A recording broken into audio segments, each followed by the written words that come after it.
হাজার হাজার আলেমের উস্তাদ যে লোকটা আল্লামা শাহ আহমেদ শফি রহমতুল্লাহ আলাইহি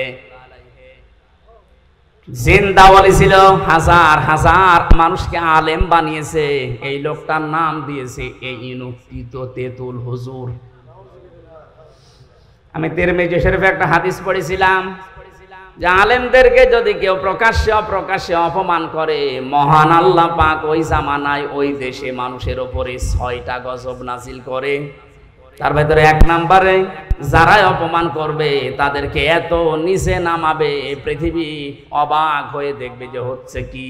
এটার যে বাস্তব প্রমাণ, মানে ইনুকে দেখলাম আর এই কালামানিককে দেখলাম।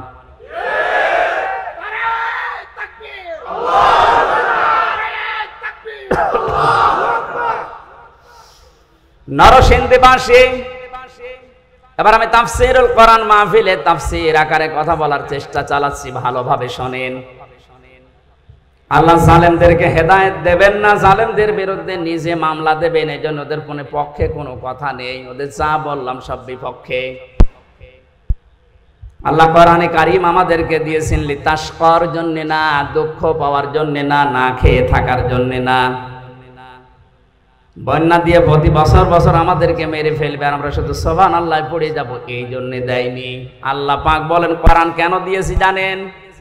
যে নামগুলো দিয়ে আল্লাহ কোরআনে কারিমে বিশ্ব নবীকে ডাক দিয়েছেন। আমি পড়া কোরআন পড়ে নবীর নাম পেয়েছি বিশেষভাবে 7টা। কয়টা? 1 নম্বরে আল্লাহ ডাক দিয়েছেন ইয়াসিন, 2 নম্বরে তহা, 3 নম্বরে মোহাম্মদ, 4 নম্বরে আহমদ, 5 নম্বরে আব্দুন বা আব্দুল্লাহ, 6 নম্বরে মুজাম্মিল, 7 নম্বরে মুদাসসির। আপনি প্রতিটি শব্দের দিকে খেয়াল করে মিলান তো। প্রথম নাম আল্লাহ তাকে ডাক দিলেন ইয়াসিন। ইয়া হরফে নেদা, ইয়া মানে হে, সিন মানে সাজ্জেদ। তাফসীরে কাবীর আল্লামা ফখরউদ্দিন রাজি রহমাতুল্লাহ আলাইহি এই সিন শব্দের ব্যাখ্যা করতে গিয়ে তিনি 5টা অর্থ বের করেছেন। আলেম যারা আছেন একটু খেয়াল করেন। 1 নম্বরে সিন মানে সাজ্জেদুল আলামিন, 2 নম্বরে সিন মানে সাজ্জেদুল বাশার, 3 নম্বরে সিন মানে সাজ্জেদুল কাউনাইন, 4 নম্বরে সিন মানে সাজ্জেদুল আম্বিয়া, 5 নম্বরে সিন মানে সাজ্জেদুল মুরসালিন। আমি কি কাহিনী শুরু করব? আমি তো কোরআনে কারীম দিয়ে ব্যাখ্যা করছি।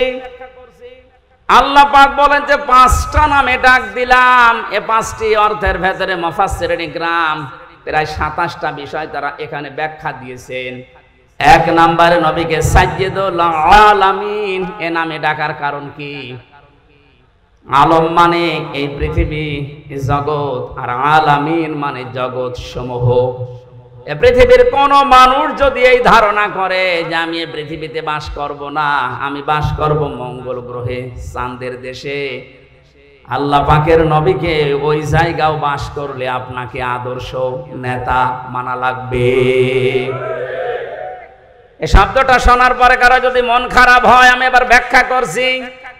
এতানাজ্জালুল আমরু বাইনাহুন্না, সূরা তালাকের ভেতরে আছে প্রত্যেকটি জগতে আল্লাহর বিধিবিধান নাজিল হচ্ছে। যেখানে যেরকম সৃষ্টি আছে ওই সৃষ্টির জন্য আল্লাহর বিধান ওই রকম। এই পৃথিবীতে যেহেতু আমরা মানুষ, আমাদের জন্য জীবন চালাতে যা লাগে আল্লাহ এইরকম বিধিবিধান দিয়েছেন এই কোরআনে। কথা বুঝতেছেন? কিন্তু বিশ্ব নবীর ক্ষেত্রে সাজ্জেদুল আলামিন দিয়ে জানিয়েছেন শুধুমাত্র এ দুনিয়া না, শুধুমাত্র মঙ্গল গ্রহ না, শুধুমাত্র চাঁদের দেশ না, যত জগৎ আল্লাহ বানিয়েছেন, যেখানে আপনি বসবাস করেন না কেন ওখানে নবী বাদ দিয়ে অন্য কাউকে আপনি মানতে পারবেন না।